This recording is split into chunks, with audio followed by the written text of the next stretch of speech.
bonjour. Bonjour à toi. Alors, comment vas-tu? Eh ben, ça va, écoute, Ouais. bien installé sur le salon. Voilà, on est ravis d'être là. D'accord. Est-ce que tu peux te présenter rapidement, éventuellement, Ok, pour ceux qui ne te alors connaissent pas? moi je m'appelle Robin Buisson, je suis dirigeant de Guild Studio, un studio de création de jeux indépendants qui est basé à Orléans. Ok. Voilà, et on vient présenter sur le salon nos deux jeux. Donc un jeu qui est sorti en novembre 2022 qui s'appelle Shadow of the Guild, qui Ok. est adapté, qui est un Prince of Persia-like adapté des romans que j'ai écrits il y a quelques années. Ok. Voilà, pour la petite particularité. Et donc là, on vient présenter sur le salon notre nouveau jeu qui s'appelle Kill All Lice, où on est une équipe de nettoyeurs parachutés sur la tête d'une gamine qui a attrapé des poux. Ok. Il faut essayer d'endiguer l'invasion. Voilà, Ok, d'accord. pour éviter que toute la famille se fasse envahir. D'accord, ok. Et alors, du coup, Alors, ton premier jeu, tu disais, donc là, tu étais tout seul, c'est ça? Ou vous étiez Alors, déjà une équipe On était déjà une équipe ok. sur le premier jeu, on était 3 à travailler dessus. J'étais solo dev sur le premier projet. Ok. Voilà, donc ça a été un travail de longue haleine. C'était un projet qu'on avait depuis longtemps. Un jour, on s'est dit, bon, soit c'est un projet qui va rester dans les tiroirs, soit on fait quelque chose avec. Et en fait, voilà, moi j'avais très très envie de porter l'univers des romans La Guilde des Marchands de Pluie sur un autre média. Ok. Et aussi pour tordre le cou un petit peu à certaines discussions qu'il peut y avoir à propos du jeu vidéo et de la littérature, qui seraient des choses qui ne seraient pas forcément compatibles. Alors qu'en fait ils sont complémentaires. Ah bah, complètement. Voilà, donc c'est pour ça on s'est lancé là-dedans. Ça n'a pas été simple, mais voilà, on a fini par sortir le jeu. Et qu'est-ce qui vous a amené à travailler ensemble? Qu'est-ce qui vous a réunis à l'époque? Parce que je me doute que c'est pas comme ça. En fait, vous vous êtes dit, ah bah tiens, un matin, hop, tiens, je me lève, je ferai bien ça. Qu'est-ce qui vous a réunis? Qu'est-ce qui a fait que voilà, vous vous êtes dit, bah tiens, allez, on bosserait bien là-dessus, on va commencer ça? Alors, il y a un côté très passion parce qu'en fait, quand on a réalisé le premier jeu, ou du moins les protos, qu'on a commencé à faire une recherche, on était tous des passionnés avec les 3 associés avec qui on a monté le studio. Voilà, on était des passionnés de jeux vidéo, des passionnés de BD. Voilà, on avait des choses à dispo, des compétences. Et en fait, on faisait chacun un peu des choses dans notre coin. On s'est dit, il faut qu'on trouve quelque chose dans lequel on va pouvoir tous s'épanouir et mettre nos compétences en commun. Et voilà. Donc on s'est lancé, on a appris en fait, tout bêtement. On a appris voilà, le développement. Alors moi le développement, j'étais déjà développeur depuis de nombreuses années en fait. J'avais 10 ans de dev derrière moi. Ah oui. Voilà. C'est juste que je suis allé me porter vers le jeu vidéo tranquillement. Mais en fait, c'était vraiment une envie de créer voilà, notre premier jeu, de tenter l'aventure. Et encore une fois, on a fait ça étape par étape. On a commencé par un petit proto. C'est quand on est arrivé à un certain stade de développement, on s'est dit, bah, en fait, ça vaut le coup. On a quelque chose qui tient la route. Et voilà. Après, les problématiques des studios indés, pour nous comme pour les autres, sont identifiées. C'est-à-dire que voilà, c'est compliqué d'avoir de la visibilité. C'est ça. Et du coup, les jeux sont disponibles sur Steam. On peut les retrouver sur Steam, sur d'autres plateformes peut-être? Alors pour l'instant non, sur Steam uniquement, mais le projet c'est justement qu'on ait un portage à minima Switch sur les 2 projets. D'accord. Parce que c'est quand même une console qui par rapport à ce qu'on produit correspond bien au niveau public, etc. Voilà. Et le deuxième jeu, donc du coup, rappelle-moi le nom? Kill All Lice. Kill All Lice. Ou Cal de son petit nom, comme on Cal. aime. D'accord, ok, ça marche. Voilà. Et donc là, comment on en vient à se dire, ah, tiens, on ferait bien un jeu vidéo sur les poux? Eh ben, alors, c'est un petit peu un mélange. Je suis papa, déjà, de base. Donc, effectivement, le projet est né littéralement sur la tête de ma fille, voilà, qui est d'ailleurs sur le salon pour m'accompagner. Et voilà, et en fait, suite à ça, moi je me suis dit, putain, mais il me faut une catharsis en fait. Il me faut une catharsis, il faut que je puisse me venger de ces sales bêtes qui vous pourrissent la vie. Et j'ai commencé à faire des recherches pour savoir s'il y avait déjà des choses qui avaient été faites dessus. Et en fait, dans la pop culture, il n'y a quasiment rien qui a été fait sur ce sujet-là. Donc on s'est dit, bah, en fait, voilà, on a quelque chose d'original, un sujet que personne n'a traité.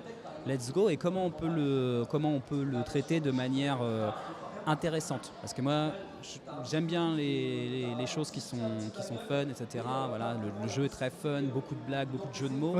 Mais il y a un deuxième niveau de lecture qui est super important. Donc, que je pourrais évoquer après. Mais voilà, la naissance s'est fait comme ça. Et après, on a essayé de réfléchir à quels éléments dans la pop culture justement on peut aller chercher qui peut rendre les choses intéressantes. Donc on a fait un mix entre un jeu à la Metal Slug, parce qu'on voulait que ce soit en coop, qu'on puisse jouer en coop pour pouvoir avoir ce côté parent-enfant qui se retrouve autour de ce thème qui habituellement a plutôt tendance à les diviser. Voilà. Un côté Starship Troopers. D'accord, génial. Voilà, très organique, invasion. C'est ça, voilà. les petites araignées là, qui viennent. Ah ouais. Et le côté série B aussi. Le côté très très série B au niveau de l'humour. Voilà, c'est quelque chose sur lequel qui est vraiment très présent dans le jeu. Et un style à la Air Sports Gym pour le côté visuel, pour ceux à qui ça parle, le jeu de Super NES. Donc voilà. Et voilà. On est sur quelque chose de très fun, très rigolo, mais on va en fait dans le jeu passer sur les différentes têtes des différents êtres humains qui vont être envahis, et ça nous permet de faire une petite satire par la même occasion des habitudes des humains. On commence sur la tête de Héloïse, qui est une mangeuse de bonbons invétérés. Donc on est dans une ambiance très colorée. Il y a des bouts de chewing-gum collés sur la tête, des bonbons, etc. Enfin voilà. Et on va passer dans le deuxième niveau sur la tête de son père, qui est fumeur. Donc ambiance très Sleepy Hollow, un peu creepy, voilà. Donc on cherche comme ça à faire évoluer les ennemis et aussi le level design, de façon à ce que, voilà, toujours dans le fun, mais avec des petites critiques quand même derrière. Ouais, bien sûr, voilà. un peu. Bah voilà, l'idée c'est de présenter un petit peu différents niveaux, je suppose, et puis avec, comme tu disais, donc une critique des habitudes. Alors peut-être critique, j'ai pas utilisé le bon mot. Satire. Voilà, d'accord. Pour garder ce côté un peu humoristique, un peu. D'accord, je comprends.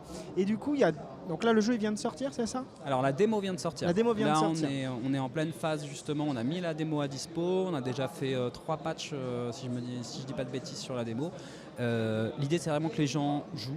Nous fassent des retours, venir sur le Discord pour nous dire voilà ce qu'ils en ont pensé, qu'est-ce qu'ils ont compris, pas compris, quels éléments peuvent être un petit peu gênants ou pas. Enfin voilà, ça nous permet vraiment d'avoir des retours et nous de pouvoir améliorer les mécaniques dans le but justement qu'au moment de la sortie, on puisse avoir un jeu qui correspond vraiment aux attentes des joueurs. Et là, ça fait combien de temps que vous travaillez sur ce projet-là du coup? Alors on va dire 6 mois, je dirais, 6 mois comme ça. Voilà, 6 bons mois de travail avec les à côté, parce que très clairement quand on est studio indé et qu'il n'y a pas de grosses rentrées, on est obligé de faire des choses à côté pour pouvoir manger, faire la production du jeu et puis financer la production du jeu. Pas le choix, Bah oui, tout à fait. Donc voilà, mais par contre effectivement ça fait 6 mois qu'on est dessus. Là, ce qui est prévu, c'est donc on a le premier niveau qui est dispo dans la démo. Le deuxième sur lequel on est en train de travailler, et on devrait sortir une early access début 2025 pour une sortie avec des itérations tous les 3 mois de nouveaux niveaux, pour une sortie fin 2025, début 2026. D'accord. Et donc du coup, vous avez à peu près déjà le prix du jeu, ou c'est plutôt... Oui, on sera aux alentours de 7-8 euros normalement, pour un jeu qui sera dans les 4-5 heures de jeu, et on aura donc 8 têtes sur lesquelles on va se promener. Voilà.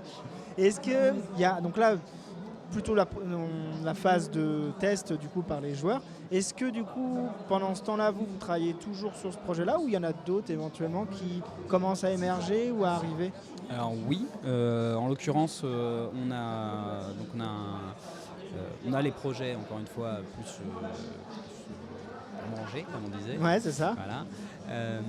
Mais à côté de ça, effectivement, on travaille sur d'autres projets. On est toujours sur une grosse phase de production sur Kill All Lies, mais on a commencé le prototypage sur un un autre projet qui se fait d'ailleurs avec un autre studio de la région qui s'appelle Create Studio qui font Runner Party. Voilà, donc on a commencé à travailler ensemble parce que c'est pareil, voilà, on est indé, c'est compliqué pour tout le monde, voilà, donc on se dit en fait on va essayer de plutôt mutualiser nos compétences et nos forces pour faciliter le travail et voilà, bosser sur des protos à itération courte qui nous permettent de valider potentiellement quelque chose, d'intéresser les éditeurs et puis voilà. Et puis de décoller, et puis éventuellement de se faire un peu mieux connaître. Ouais, c'est normal. Et du coup, alors, je vais revenir sur un élément que tu as dit au tout début. Tu as été auteur ? Oui, alors je suis auteur, effectivement. Ok. J'ai sorti donc 3 romans et une bande dessinée, qui était l'adaptation de Lost Planet, Ok. le jeu. Voilà. J'étais co-auteur avec Guillaume d'Horizon sur le projet. Et donc là, je sors normalement début 2025 le tome 3 de ma série La Guilde des Marchands de Pluie, qui mettra un terme à la trilogie de la Guilde, dont notre premier jeu est, comme je disais, adapté. Inspiré. J'ai vu, donc merci à toi pour le follow Friax. Du coup, alors, donc, tu cumules auteur, développeur de jeux vidéo, papa. Et à un moment, tu as un peu de temps libre ou comment ça se passe du coup ? Oui, je fais aussi du sport. Ok. je suis prof d'arts martiaux, voilà. Ok, d'accord, donc, ça marche. Donc voilà, je sors de compète il n'y a pas longtemps justement. Ok, ouais, donc en fait, tu n'as pas un seul week-end de dispo avant.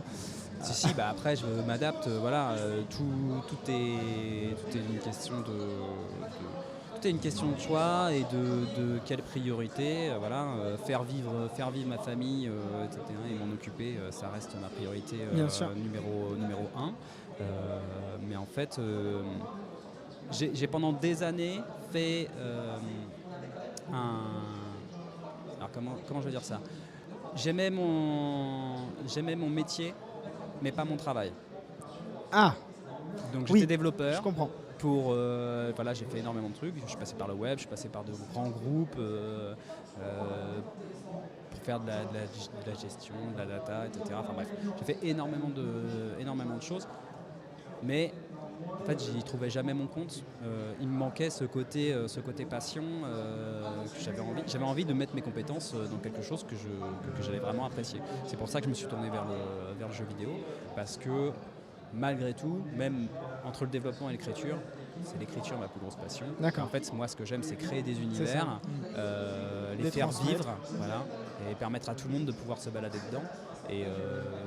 Et encore une fois, quoi de plus plaisant pour un auteur qui a écrit des bouquins que de permettre à quelqu'un finalement de se promener dans cet univers-là avec une manette à la main. Complètement. Là, t'es carrément, t'es plus dans l'imaginaire du coup. Là, tu vois carrément ton décor. Ça a dû être quelque chose quand même d'assez assez prenant de voir enfin ton univers que tu avais imaginé dans ta tête, de le voir sur écran.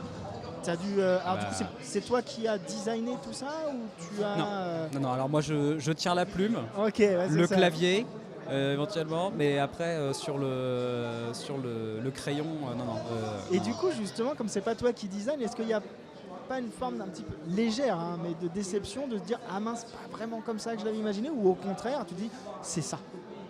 Alors, il n'y a pas de déception, il y a plus, moi je vois plus ça comme un apport. C'est-à-dire que la personne avec qui je vais discuter de l'univers, voilà, notamment un des associés du studio qui est Arnaud, qui est un pote d'enfance en fait, avec qui on a fait plein de projets, voilà. En fait, c'est quelqu'un qui comprend très bien ce que j'ai dans la tête parce qu'on se connaît depuis très longtemps. Ouais. Et en fait, lui apporte aussi sa vision. Et en fait, c'est ça qui est super intéressant entre un auteur et un graphiste, je trouve. C'est justement d'aller puiser les inspirations de chacun pour former un tout. Et voilà, en fait, c'est super appréciable.